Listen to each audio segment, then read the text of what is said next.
What? Somebody just stole my house. Say what?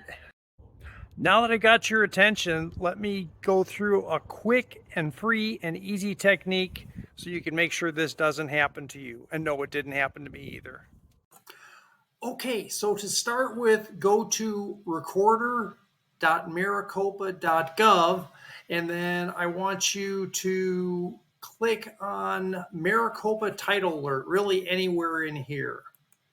And then it's going to take you to this Maricopa Title Alert page where you quite simply just fill out an email address that you're going to monitor. And then you enter your name if you're an individual with your last name and your first name. And if it's a business, like you own property in an LLC, limited liability company, you click business, and then it converts to just a business type name.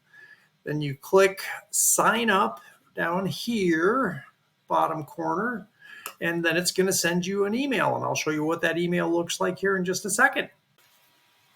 So here it is. You get this email. Click down here anywhere in this bluish area to confirm your email address. And that's it. Those are the steps that will get you an alert anytime any document is recorded in your name or a business that you might own's name. It's a great way to quite simply keep track of anybody up to mischief, because you'll know if you recorded it, but if somebody else is recording something, you'll know right away that there's some mischief that's being done. I hope this was helpful to you. If you have any questions, just give me a call at 602-430-5755. Have a good one.